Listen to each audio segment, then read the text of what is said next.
Hello, welcome back to EuroCIS. It's the leading technology trade fair here in Düsseldorf.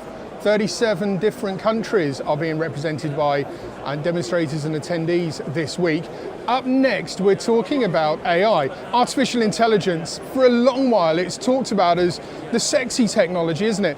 But AI is making a tangible difference, and it's actually making a tangible difference to retail. With me to discuss all things AI, we've got Glenn Koskela. Glenn, thank you for sticking around.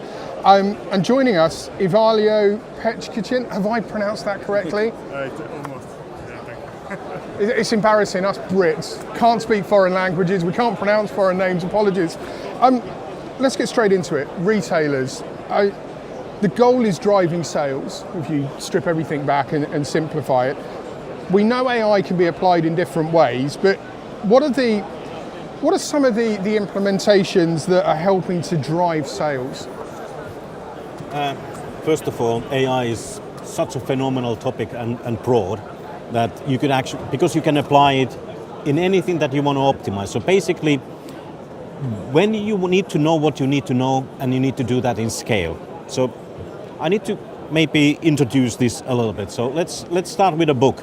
Now over here I have a book, and it has all the answers in the world. What is your question? So that's the first challenge for the retailer. What is the question I need an answer to actually improve my sales? Right. And since the answers to that, the questions that they phrase are all different, therefore the AI implementations go across the whole board. So let's make two differences between maybe on them, and there might be more.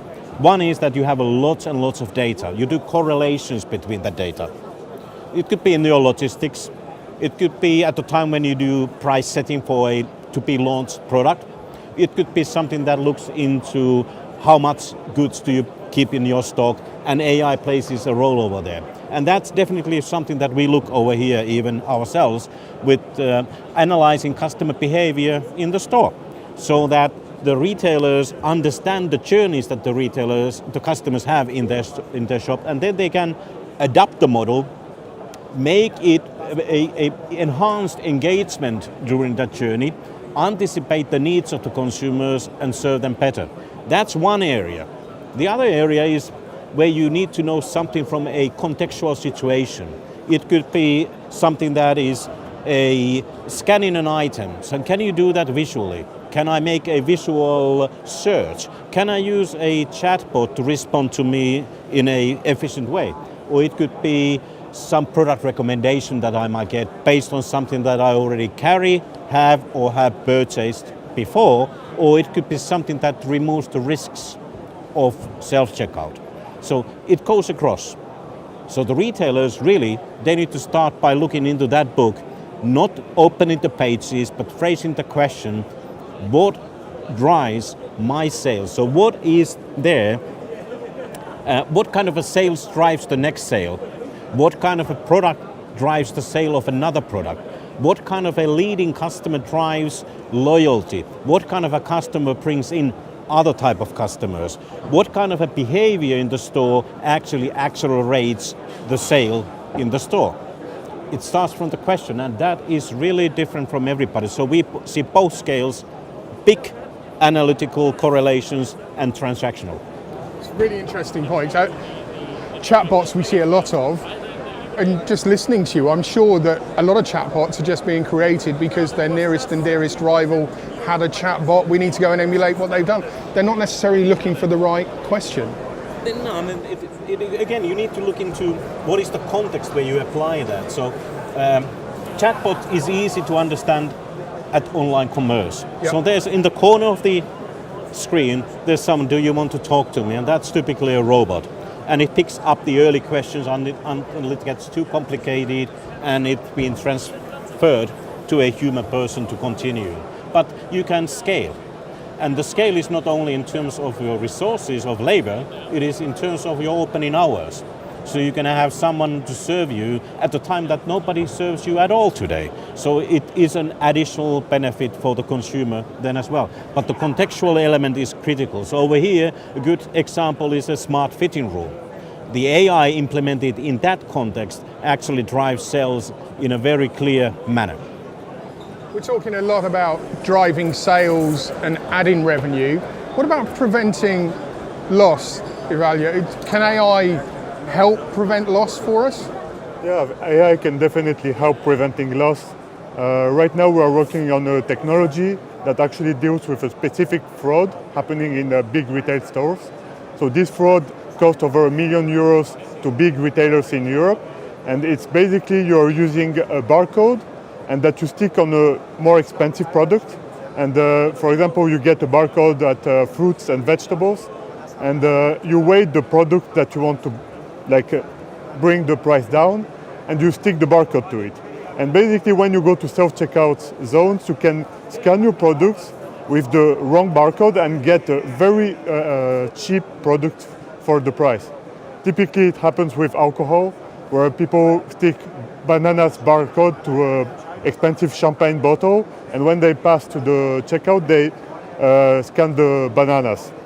So what we do actually here with AI, we add an extra layer of information.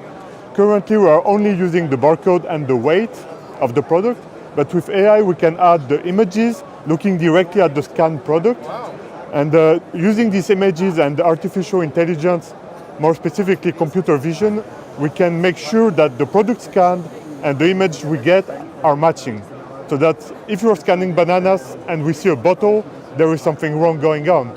And so just by adding this AI setup to each self-checkout, we can prevent this fraud from happening.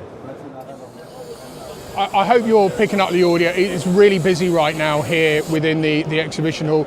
I know there's some conversations going on behind us, so hopefully you're picking up on the audio. I mean, that's fascinating that there are consumers out there that are trying to cheat the system, but when you look at the statistics around fraud, I guess I shouldn't be shocked. But that just places an emphasis on retailers embracing these technologies to mitigate their exposure and mitigate their losses, right?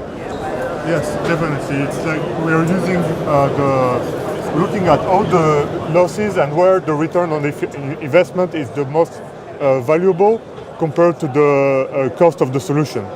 So typically the fraud detection I mentioned earlier is a very easy setup. It doesn't cost a lot, but the added value is relevant for our customer.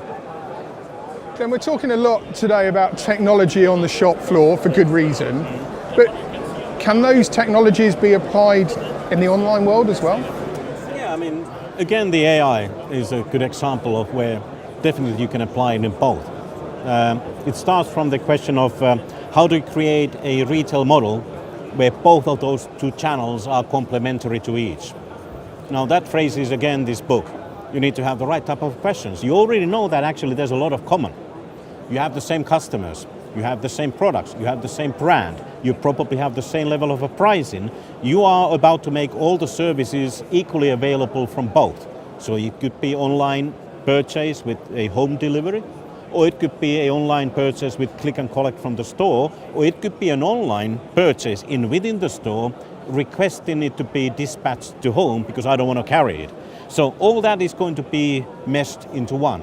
And this kind of a complementary view is something that AI helps. It then goes back and through again these areas like supply chain, logistics, replenishment, but it gets closer. It goes into planograms. What products and where in your shop should be visible and how?